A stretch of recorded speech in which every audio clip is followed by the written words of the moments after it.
Hello, I'm Shannon Howard, Director of Comedy Development at NBC and 2002 Hoover High School graduate. As a senior in high school, I had the opportunity to help produce a documentary highlighting the military service of Leland Kessler, a Stark County native and World War II veteran. This is the same documentary you are about to see today. Kessler's story is just one of many that describe the honor, duty, and sacrifice that comes with serving in the military. Today, in honor of Veterans Day, please keep in mind the young, brave men and women who are serving or who have served to help keep our country safe. Thank you, and I hope you enjoy the presentation.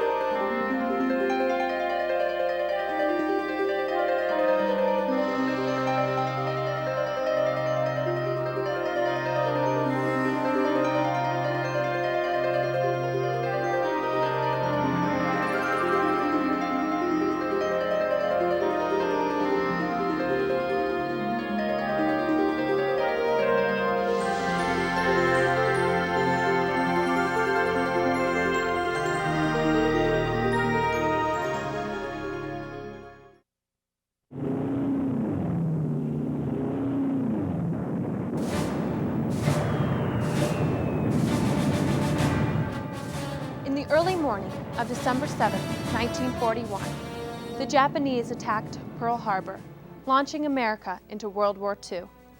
The United States military forces joined the Allies and began an aggressive offensive in both the Pacific and Europe. By land, air, and sea, American troops fought to preserve freedom and justice throughout the world. Though it was fought on foreign soil, the war affected all Americans. Hello, I'm Shannon Howard from Hoover High School in North Canton, Ohio. Today we honor our country's veterans by taking a look at one of our local heroes. Leland Kessler grew up in Canton, Ohio, attending McKinley High School, where he played football and was recognized as a talented artist by his teachers. Just a year out of high school, Kessler was at a friend's house listening to the radio when he heard the news about Pearl Harbor. Yesterday, December 7th, 1941, a date which will live in infamy. 11 days later, Kessler enlisted into the Air Force. He was 20 years old.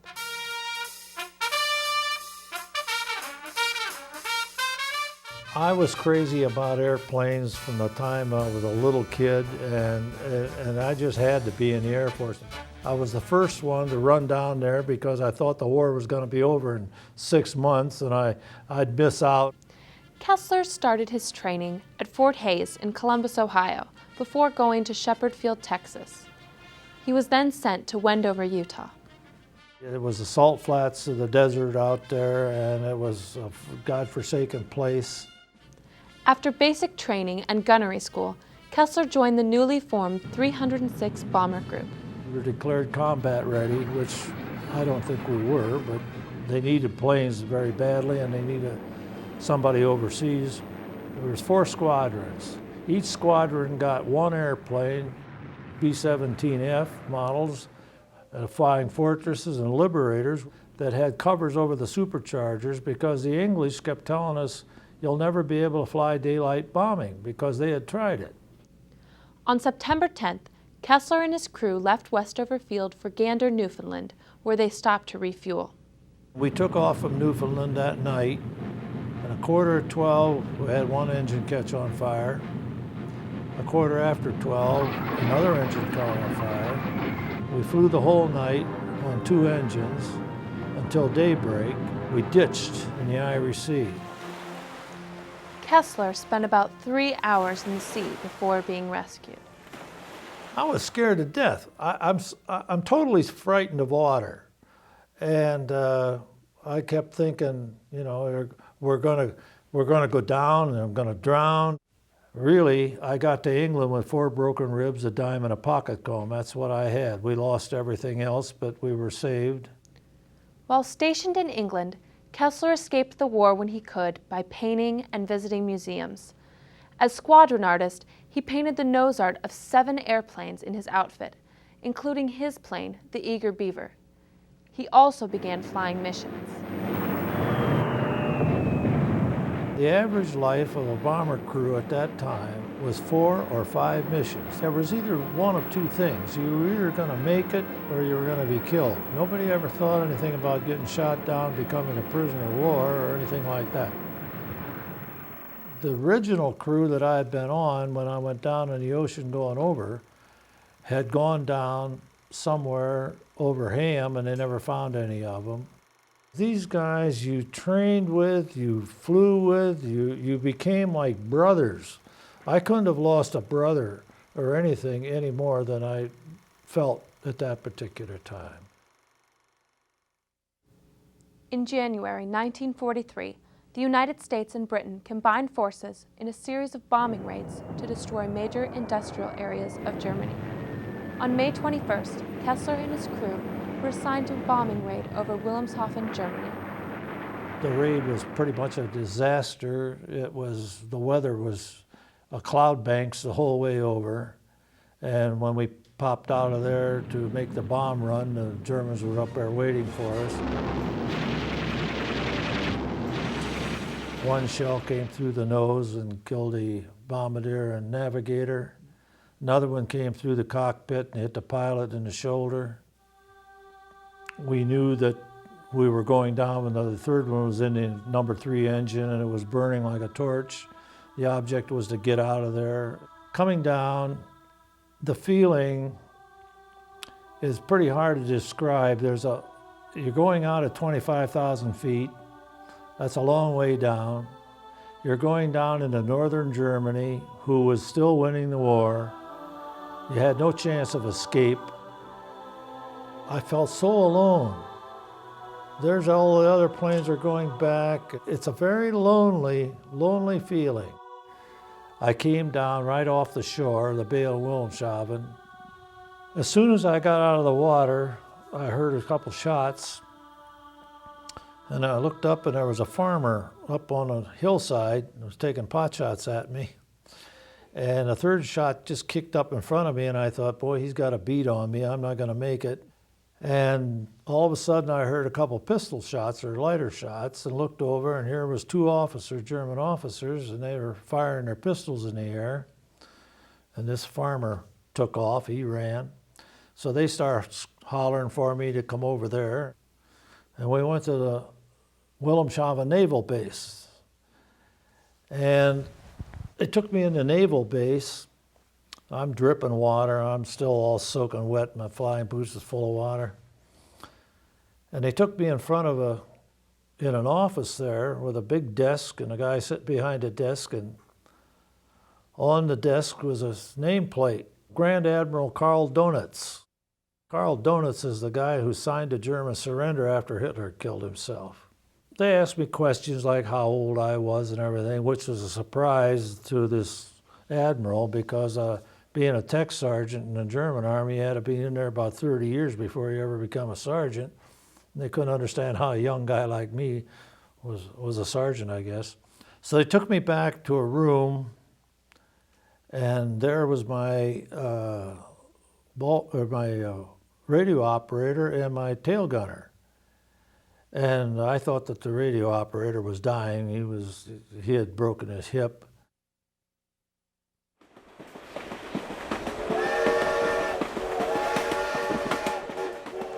The remaining members of Kessler's crew were put in a boxcar on a train to Frankfurt. They arrived there around 10 p.m., just as the British Royal Air Force began bombing the freight yards at the station. They locked us back in the boxcar. There was guys throwing up. It was terror. You're waiting for that next bomb to maybe hit your boxcar and it's all over. I kept thinking of my mother, thinking, well, she's gonna get a telegram I'm no longer around or whatever, you know. Those are the things you think about. After surviving the night, Kessler and the other men were taken to Dulag Luft. We were put in a cell in solitary confinement, and was in a room. It was about 5 by 8 maybe, had a window higher than I could not get up to it to see out, and it was open all the time. Now, while I was in there, for the 10 days, I got a cup of tea. It was a small cup of tea. It was sweet. And at that night, it was 3 boiled potatoes. And if you just eat a boiled potato with the skins on, you eat it like an apple. No butter, no salt, no pepper, no nothing. It's got a taste all by itself. In the meantime, you're counting the stones on the wall or the bricks. You think of anything that keep your mind occupied. I was stripped, completely naked. The point was that it had taken your dignity away from you. Even though nobody's looking at you, maybe the guard would look in that door in a little peephole now and then to check on you. You lose everything. I mean, you no longer belong to anybody but them. In addition to inadequate food and loss of freedom, Kessler often faced interrogation. Lieutenant Kohler, never forget his name, a real nice fellow, steel gray hair, very fatherly type individual. He come in with another guy that I called him the weasel. He looked like a weasel. I don't know why. He had a nose that looked like an ice cream cone, glasses that sit out on the edge of his nose. He had a suit satchel, a briefcase, and he was in a suit. And he was supposed to be from the International Red Cross. Well, he'd get out of form, and the big thing that I was concerned about, I knew where I was. I knew I was alive, and I wanted my parents to know the worst kind of a way that where I was and that I was alive, because I knew that they would be receiving a telegram saying missing in action. That's all they would know. Well, this is what the Germans used. In other words, they said, well, you answer these questions so that we can inform your parents. Well, you know what you're allowed to tell them. You can tell them your name, rank, and your serial number. Well, he would go down the line asking these questions. All of a sudden it would come, what is your bomb load? Well, that was the key right there. What did the International Red Cross care about what a bomb load was? Well, he'd get mad and pound the table and say, well, we can't tell your parents or anything because you won't answer these questions and everything. He'd pack everything up and leave. On Kessler's last day at Dulag Luft, a German officer came into his cell with a scrapbook of news clippings. Kessler was stunned by what he saw. He finally came to a page with me. He had the same things out of the Canton repository that I have in my scrapbook now at home. To me, I thought, if they know all about a little guy like me who is nobody, we can't win this war. And that was probably the thing that I never felt lower. I just gave up. I felt at that time that I was going to be there forever, and that was it. And I said to him, sir, you know as much about me as I know about myself. And he just smiled and said, oh, I just wanted you to know. Folded the thing up, and when he went to the door, he stopped at the door and he took back and he says, well, by the way, Sergeant, congratulations on your getting the Distinguished Flying Cross. This was 1943, May of 1943. My parents received the Distinguished Flying Cross in 1944 at a ceremony at the American Legion. He knew it before I did. After 10 days in solitary confinement, Kessler was shipped to Stalag 7A, a prisoner of war camp in Moosburg, Germany. He spent 8 months there before being sent to Stalag 17B in Krems, Austria, where he spent the rest of the war. Each day was a challenge in a prisoner of war camp.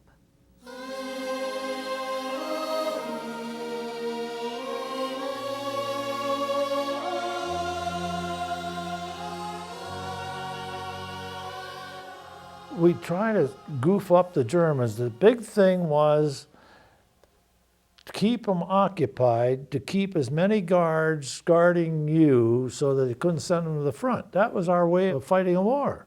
And people think, well, you was in a prison camp, you didn't have. We had our own war. Our war was disease, loneliness, hunger. The conditions at the prison camp were difficult and oftentimes unbearable.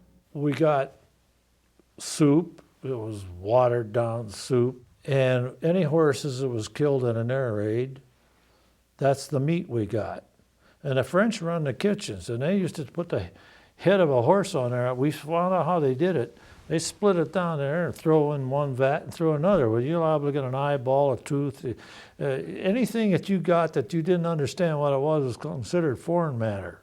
As the months dragged on, prisoners attempted to keep physically and mentally active by walking around the compound, keeping the guards occupied, and planning elaborate escapes. Still, the harsh conditions caused many of the men to commit suicide, or as the prisoners called it, hit the wall. Kessler, however, never considered killing himself. I had too much hope. In February 1945, as the Allies advanced on Germany, Hitler ordered all prisoners of war to be executed. Because of a crude radio that the men had made for themselves, they had some idea of what was going on outside their camp. But soon, they would see for themselves as Stalag 17B was evacuated when the Russians began to invade Germany.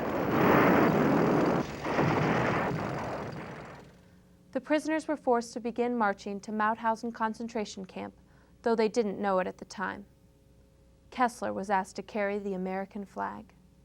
Before we took off, I was asked, would I carry the flag? And I didn't understand this. Now, we had received a flag from from the Red Cross, and we were not allowed to fly it. We were not allowed to display it in any way at all, but we were allowed to drape the caskets of somebody, the guys that got shot or died of dysentery or pneumonia or whatever, however they died. The Germans did recognize funerals. I mean, so we would drape the casket, and all of us would stand and salute as they go by and were buried in Boot Hill. But that's the only time I'd ever seen this flag. So when I was asked to carry it, I agreed that I would carry it, but I asked why. And they said, well, by this time, our Air Force, our fighter planes, was controlling the sky. And they were shooting up everything. And if we got caught out in the road and they would think that we were a troop movement, we'd get blown off the road. We were going to be killed. Whenever we heard an aircraft or an airplane, why they'd holler flag. You know, my job was to run out and spread this flag out on the road where it could be seen from the air. And the planes would swoop down and they'd take a look at this and they'll back up and swoop, and we'd all cheer like at a football game or whatever. During the march, the prisoners had to survive hunger, fatigue, and illness, as well as the climate. The weather in March was just like it is around here. It rained, it snowed, then you'd have a nice day. And I'm carrying this flag and it got soaking wet, and that flag got heavy. I tried to pass it off, nobody would take it, so I continued with it. Well, I use it at night for a pillow. You lay down in a field, right wherever they stop you. Maybe you wake up with snow on you in the morning. Well, I decided this flag, I might as well use it for a blanket. And this flag became very dirty, muddy, and everything else. It had a special meaning to me. It was used for funerals, which was death to start with, and now was used to save our lives.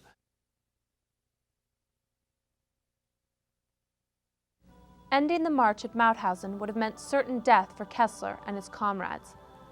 Although the details are not clear, the German guards marched the men past the gates of the concentration camp. After the war, Kessler learned one possible reason why. Mauthausen had such a backup of cremating the bodies that they built freezer rooms to keep the bodies in because they were behind in their count. Can you imagine this? I mean, here's a country losing the war, and that's how dedicated they were to get rid of all these Jewish people and political prisoners and whatever was in the concentration camps.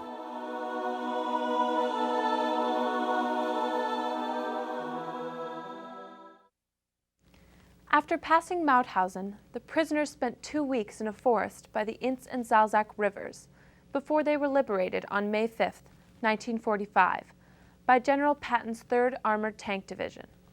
They were flown to Nancy, France, where they got much-needed food and clean clothes.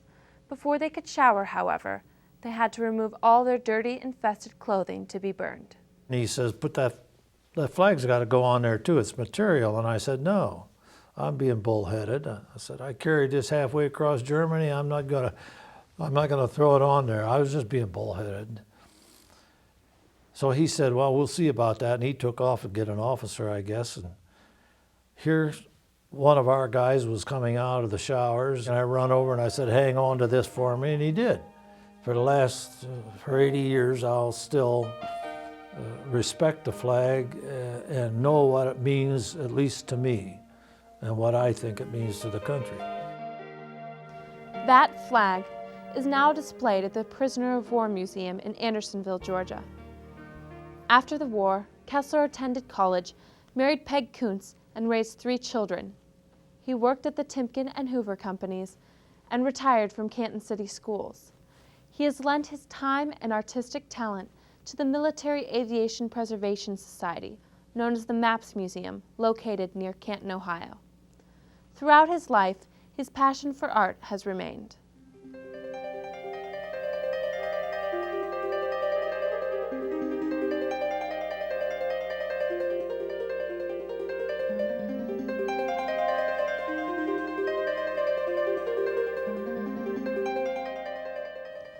In 1974, Kessler was back in the hospital with heart problems. When the hospital served boiled potatoes one night, memories of the war began flooding back. He told his nurse about a picture that he had started immediately after he had returned from the war. He had never finished the drawing because he didn't feel that anyone would understand it. The nurse convinced him to finish it, so Kessler had his wife bring his pen and inks and the layout he had started after the war to the hospital. Still, he didn't share the drawing with anyone until 1986, when he heard another POW, Edward Allen, talk about the same experience in a television interview at a POW convention in Cleveland. The next day, Kessler shared his picture with Allen on the Cleveland talk show, The Morning Exchange. This gave Kessler an opportunity to begin sharing the memories that have haunted him since that day in 1945. Going past Mauthausen, there was a group of these concentration camp guys, Hungarian Jews, who was working a quarry. They were coming up the road, and the SS was leading them, and we would hear shots, knew what was actually happening because these guys were walking skeletons. If they fell over and was dying there, well, the guy would just stick a bullet in them, and that was it. But just as they got alongside of us, they stopped us. And this one fellow just fell over and was too weak to even get up.